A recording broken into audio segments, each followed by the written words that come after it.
Okay, so in that last example, we went ahead and used the bucket fill tool to fill a layer behind our photo, making the background red. And especially when we do that, we notice that we still have a little bit of this white edge around their outline. And so that's a result of not getting zoomed in far enough and uh, really getting the nitty gritty. So we're going to go ahead and go view and zoom in past 100% so that we can really see up close here what we're working with. And make sure that your photo layer is selected.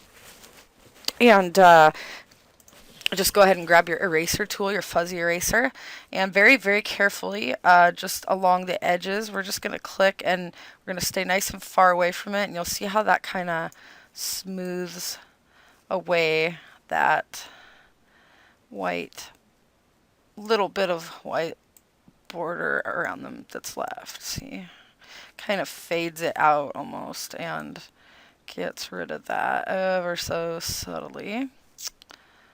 And again, if you do too much or if you make a mistake, just go to the edit and undo menu up there, and we're just gonna pretty much do this around most of the remaining edges,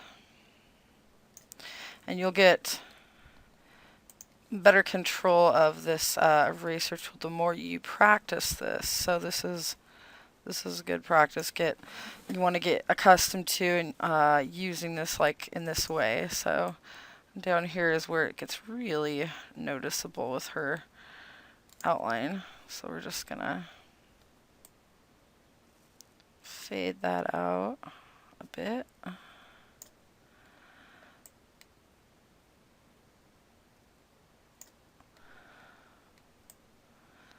Like that.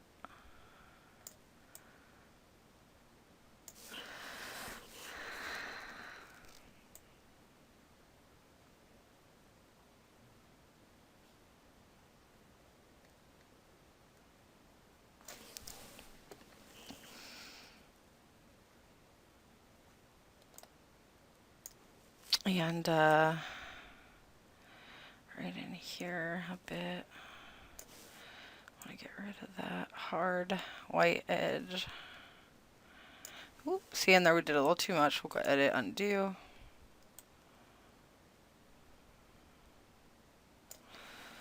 Okay, so that's looking pretty good right in there.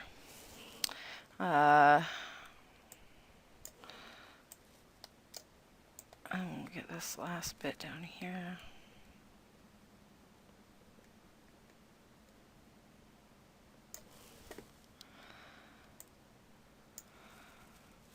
And you'll see that's starting to look better. And the more time you take with this process, obviously the better your end result will end up looking. Get that.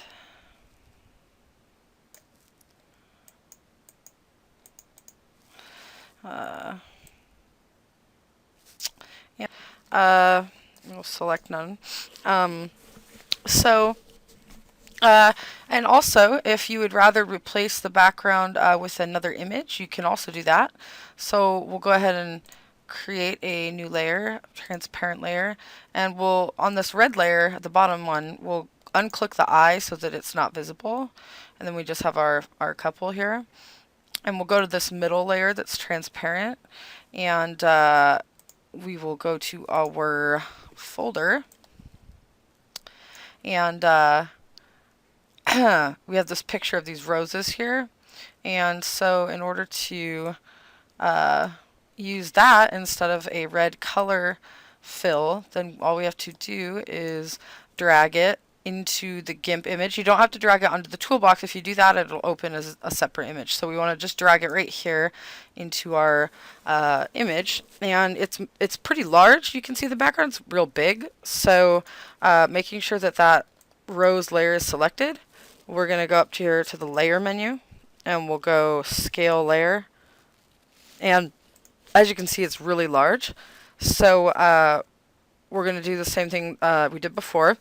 So the image that we're fitting it to is 780 pixels wide, and this layer is 2560 pixels wide, which is a big difference. So we're going to go ahead and make this 780 instead, so that it's the same width as our other one.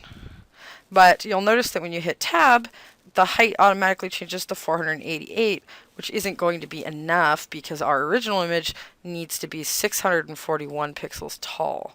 So we're going to say cancel, and we're going to go back. Sometimes you have to experiment a little.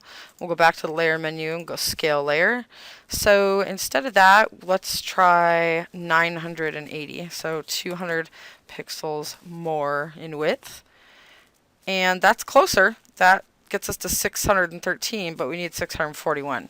So sometimes the easier thing to do when you go to the scale layer is to start with the height, since you know it has to be at least that high. So 1600 versus, so we'll say 650 pixels. And we'll click OK, scale. And you'll notice that the roses in the background get a lot smaller. And that's good. So, and you'll also notice that it's larger than our image. It goes beyond the guides on the right and left here because it's wider. So what that means is that we can go to our toolbox and click on the Move tool, which is this blue arrows, and make sure that Move the Active Layer is selected. And you can then just click and drag the roses in the background to any and they'll stay locked to the guides that we created. That's why we made those. So those come in handy in a situation like this. And we'll say that we want to put it right about there. And so once it's in the position that you'd like it in, we right click on the rose layer, and we're going to go layer to image size. And that's going to basically crop it down to the image size that we want.